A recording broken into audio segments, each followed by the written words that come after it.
ရန်ရက်ဆက်ပြီးတော့လေတော်တော်ကြီးကိုစိတ်မကောင်းဖြစ်เสียလူတက်မှုသတင်းတစ်ခုပြောပြမယ်26ရက်နေ့မနက်9:00 နာရီလောက်ကမန္တလေးမြို့မှာအငိမ့်စားစာကြီးတိုက်မှုအသက်84နှစ်အဖွားကိုသူ့ရဲ့တူမအရင်ခောက်ကျောင်းဆရာမကခေါင်းကိုတူနဲ့ရိုက်တက်ပြီးတော့ဗောနော်သူ့အိမ်ကပစ္စည်းတွေကိုလူသွားတယ်ယူသွားတယ်ဗောကွာအဲ့ဒါကအဖွားကတော့84နှစ်အဖွားကတော့တေဆုံးသွားတယ်စိတ်မကောင်းတာကလေဒီအဖွား84နှစ်ဆိုတာကွာနော်ထလည်းမပြေးနိုင်ဘူးပတ်ဝန်းကျင်ကိုလည်းအော်ဟစ်ပြီးတော့အကူညီတောင်းနိုင်တဲ့အရွယ်မဟုတ်တော့ဘူးနော်ပြီးတော့လည်းပြန်ပြီးတော့လည်းခုခံနိုင်တဲ့အရွယ်မဟုတ်တော့ဘူးကွာဒီသေဆုံးနေတဲ့ဟာတောင်မှပဲဒါအိတ်နေတဲ့အချိန်မှာခေါင်းကိုအရိုက်ခံရတာတူနဲ့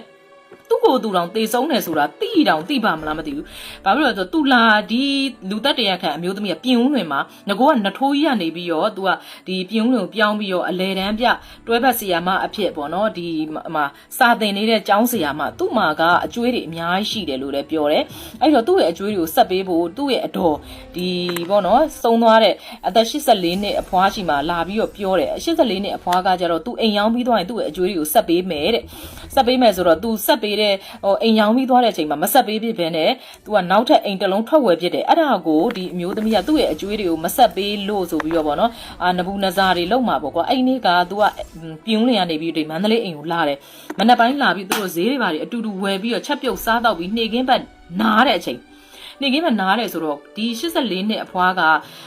လူကြီးဆိုတော့ကွာနှေခင်းဘက်မှာခဏတစ်ဖြုတ်ဒီထိုင်ကုန်လေးပေါ်မှာပဲမှေးတာထင်ပါတယ်အဓိကတော့ तू အိပ်ပျော်နေတဲ့အချိန်မှာအဲ့ဒါကိုကျွန်မစိတ်မကောင်းတာသိလား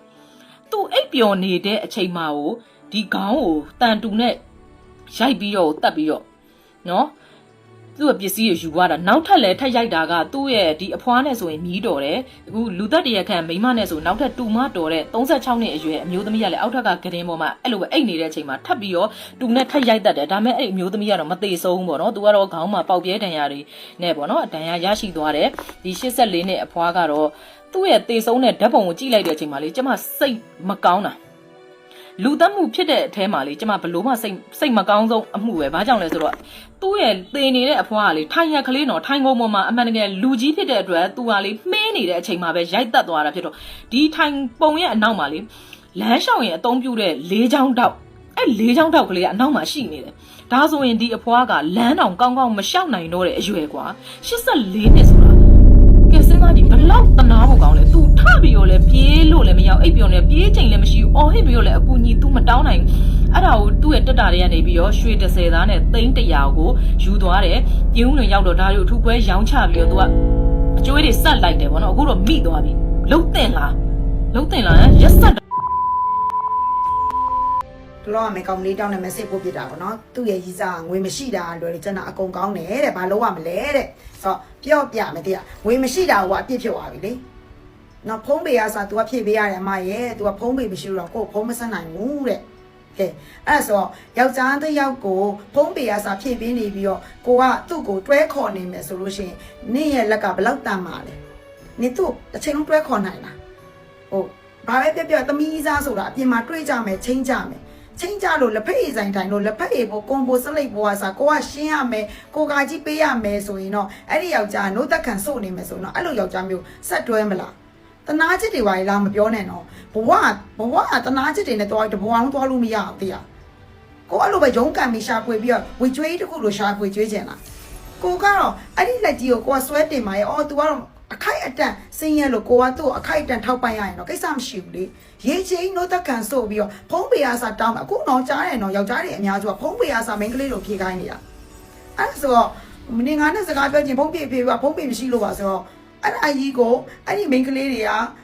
ကဘယ်လိုအတွေးခေါ်တွေနဲ့ဖုံးပေအားစာလိုက်ဖြည့်ပေးပြီးတော့တွဲနေကြရတယ်စဉ်းစားလို့မရအောင်သူတို့ကိုစွဲတင်နေတဲ့အချိန်မှာကိုကတစ်ချိန်လုံးသူတို့ပေးကမ်းနေတဲ့အချိန်မှာကိုအသက်တွေက30ကနေ40ဖြစ်သွားပြီးအိုဝါပြီးကိုမှလည်းမစုမိသူ့ကိုလည်းပေးကမ်းနေရဘယ်လိုလုပ်ကြမလဲနောက်တောက်လျှောက်ကိုမိမတွေကနောက်မိမလင်းမြန်းညက်ကနော်အိမ်အောင်ပြုတ်သွားပြီဆိုတာသမီးစားအောင်ပြောတာအိမ်အောင်ပြုတ်သွားပြီဆိုမိမတယောက်ကဥဆောင်ပြီးဒီအိမ်အောင်ကိုရှာပြီဆိုအဲ့မိမတအားမောက်မှာပါပြီအဲ့လိုမောက်မာတဲ့တောင်ယောက်ျားတွေကမခံနိုင်ဘူးယောက်ျားကလည်းသူ့ဟာသူဖုံးတကိုးတိတ်ခါတွေထားနေတော့ကိုရီးယားရှာရတော့ခါကျတော့ယောက်ျားကို respect မရှိတော့ယောက်ျားကလည်းဟိုနေ့ဖြစ်ပြီးအိမ်အောင်တွေကွဲကုန်ကြတယ်တဲ့ရှာမိမတွေရှာဖွေကြွေးရတဲ့အိမ်အောင်တွေအများစုကနည်းနည်းကွဲတာများတယ်ဘာလို့လဲဆိုတော့ ဟိုဗာလေယောက်ျားကိုနည်းနည်းပေါ့ဦးစားမပေးတော့အဲ့ယောက်ျားလည်းမနေချင်တော့အဲ့နဲ့ကွဲကုန်ကြတယ်အဲ့ဆိုကိုကသူမရှိရဲ့အချိန်မှာဖုံးပေးရစားပေးနေရတော့အဲ့ဒီကောင်ကပတ်စံမရှိရတော့ဟုတ်ပါရဲ့တကယ်တနေ့တစ်ချိန်ပတ်စံရှိတော့တေးကြလားကိုကိုပြန်ပြီးကြည့်မယ်လို့ဟမ်သူပတ်စံနေအရန်ရှိသွားလို့ရှင်ကိုပေးခဲ့တဲ့ဖုံးပေးတော့ခေါင်းယူမဆိုင်ဘူးနောက်တစ်ရက်ပါသွားမှာ